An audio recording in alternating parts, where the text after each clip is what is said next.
విజయ్ది Jana Nayagan movie కోయంబత్తూరులో ఒక cable టీవీలో ఇంటర్వెల్కి ముందు 21 మినిట్స్ సినిమాని లీక్ చేసినారు. ఆ లీక్ చేసిన ఛానల్ పేరు రాశి ప్రైమ్ మూవీస్. వీళ్ళ మీద ఇప్పుడు కేసు అయితే ఫైల్ చేసి ఇన్వెస్టిగేషన్ చేస్తున్నారు.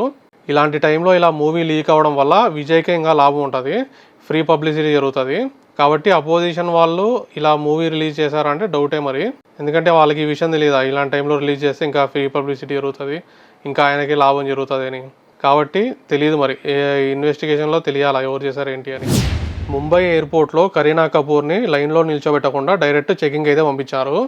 ఒకవేళ అక్కడ క్రౌడ్ ఫామ్ అవుతున్నారు, ఆమెతో ఫోటోలు దిగడానికి వస్తున్నారు, లేదా ఆమెని కలవడానికి వస్తున్నారు అంటే సర్లే అనుకోవచ్చు, అక్కడ డిస్టర్బెన్స్ అవుతుందని చెప్పి. కానీ అక్కడ జనాలు ఎవరు ఆమెను పట్టించుకోవట్లే. అయినా కానీ ఆమెను డైరెక్ట్ అయితే చెకింగ్ పంపించారు లైన్లో నిల్చోబెట్టకుండా. కింద కామెంట్స్లో పెడుతున్నారు, వీళ్ళు మహారాణులు కదా, మామూలు మనుషులు కాదు, అందుకు వీళ్ళకి ఇలా స్పెషల్ ట్రీట్మెంట్ అంట. వీళ్ళు నలుగురు ఒకే కాలేజ్ స్టూడెంట్స్. వీళ్ళ ఫ్రెండ్ ఒక అతన్ని బయటికి వెళ్దామని తీసుకెళ్ళి కార్లో కిడ్నాప్ అయితే చేసినారు ఒక రూమ్లో పెట్టి. ఆ కిడ్నాప్ అయిన అతని ఫ్రెండ్కి ఫోన్ చేసి 50,000 ఇస్తే వదిలేస్తామని చెప్పినారు. ఆ కుర్రోడేమో వీళ్ళకి 10,000 పంపించి వెంటనే పోలీసులకు కూడా ఇన్ఫామ్ చేసినారు.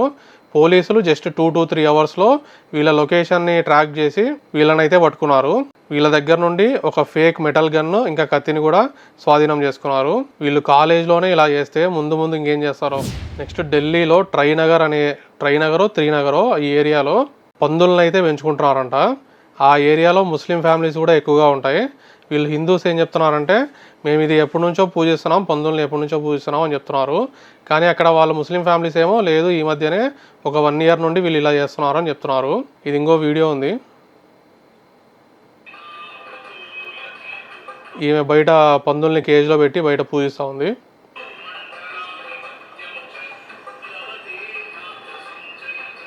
ఇలాంటి ఇన్సిడెంట్స్ వల్ల గొడవలు అయితే జరగడానికి ఛాన్సెస్ ఉన్నాయి. నెక్స్ట్ ట్రంప్కి పోప్కి గొడవ అయితే జరిగింది. వాటికన్ సిటీ పోప్ ఉంటాడు కదా, క్రిస్టియన్స్ అందరికీ ఆయన హెడ్ లాగా భావిస్తారు, క్యాథలిక్ క్రిస్టియన్స్.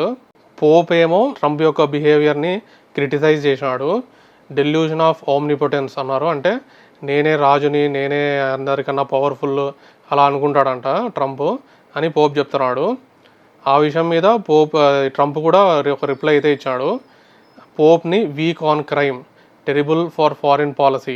ఆయన క్రైమ్ ఇలాంటి విషయంలో వీక్ అంట, టెరిబుల్ ఆన్ ఫారిన్ పాలసీలో చాలా టెరిబుల్ అంట. కాబట్టి ఇలాంటి విషయాల్లో ఇంటర్ఫియర్ అవ్వద్దు అంటున్నాడు. ఒక దేశంలో న్యూక్లియర్ వెపన్స్ ఉండడాన్ని ఆయన పోప్ సపోర్ట్ చేస్తున్నాడు అని చెప్పి ట్రంప్ చెప్తున్నాడు. ఈ బ్యాక్లాష్ తర్వాత ట్రంప్ ఒక పోస్టర్ కూడా పెట్టినాడు, ఏఐ జనరేటెడ్ పోస్టరు. ఆయనే జీసస్ అన్నట్టుగా ఒక పోస్టర్ అయితే పెట్టినాడు. ఈ విషయం మీద ఫుల్ బ్యాక్లాష్ రావడంతో ఆ ఏఐ ఇమేజ్ని అయితే తీసేసినాడు. ఇది చాలా సీరియస్ మ్యాటర్ క్రిస్టియన్స్కి అయితే మాత్రం. ఈ గుండతన పేరు అనుదీప్ కటకాల. ఈయన ఒక స్టాండప్ కమీడియన్. ఇతనైతే ఆ స్టాండప్ కామెడీలో పవన్ కళ్యాణ్ డైవర్స్ గురించి, నిహారిక కొండెల డైవర్స్ గురించి, ఇంకా రామ్ చరణ్ వైఫ్ ఆయనకన్నా రిచ్ అని చెప్పి ఆయన్ని రామ్ చరణ్ని బాడుకోవని అది ఏదో చాలా మాటలు అన్నాడు. ఇది ఫుల్ వైరల్ అయితే అయినాయి ఇతని వీడియోస్. ఆ తర్వాత పవన్ కళ్యాణ్ ఫ్యాన్స్ అతన్ని కొట్టడానికి వెళ్ళినారు, అప్పుడు అతను లేడు అక్కడ. నెక్స్ట్ ఒక అపాలజీ వీడియో అయితే రిలీజ్ చేసినాడు. అందులో కూడా అపాలజీ సరిగా చెప్పలేదు, ఎవరికి చెప్తున్నాడు ఏంటి అని చెప్పకుండా మామూలుగా అపాలజీ చెప్పినాడు. నెక్స్ట్ మెడ్చల్ మల్కజ్గిరి డిస్ట్రిక్ట్లో ఒక అమ్మాయి అయితే సూసైడ్ చేసుకుంది. ఆమెకి రీసెంట్గా మనోహర్ అనే అతనితో ఎంగేజ్మెంట్ అయితే ఫిక్స్ అయింది. కానీ ఈ అమ్మాయి తరపున వాళ్ళు ఎంక్వైరీ చేయగా ఆ అబ్బాయికి హెచ్ఐవి ఉందంట. అతనితో పాటు వాళ్ళ ఫ్యామిలీలో చాలామందికి హెచ్ఐవి ఉందంట. ఆ విషయం తెలిసి వీళ్ళైతే ఆ పెళ్ళిని క్యాన్సిల్ చేసుకున్నారు. అది మనసులో పెట్టుకొని మనోహర్ అనే అతను ఈ అమ్మాయి ఒంటరిగా ఉన్నప్పుడు వచ్చి అతనితో పాటు ఒక ఇంజెక్షన్లో అతని బ్లడ్ని అయితే తీసుకొని వచ్చాడు.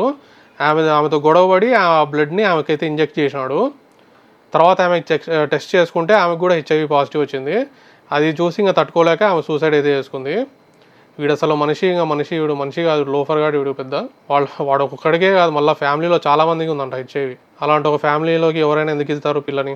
వాడే ఇంకొక హెచ్ఐవి అమ్మాయిని ఎవరైనా చూసి పెళ్లి చేసుకోవాలి, అంతేగాని. హైదరాబాద్లో షీ నేత్రా టీమ్స్ని డిప్లాయ్ చేస్తున్నారు. వీళ్ళు ఏం చేస్తారంటే హోటల్స్, హాస్పిటల్స్ ఇలాంటి పబ్లిక్ ప్లేసెస్లో కెమెరాస్ ఏమైనా ఉన్నాయేమో చెక్ చేస్తారు. ఈ హిడెన్ కెమెరాస్ ఇష్యూ చాలా ప్రాబ్లమాటిక్గా మారింది. అందుకు వీళ్ళు ఇలా షీ నేత్రా టీమ్స్ని అయితే ఫామ్ చేసినారు. ఈ రోజుకింతే, నెక్స్ట్ ఇంకో వీడియోలో మళ్ళీ కలుద్దాం.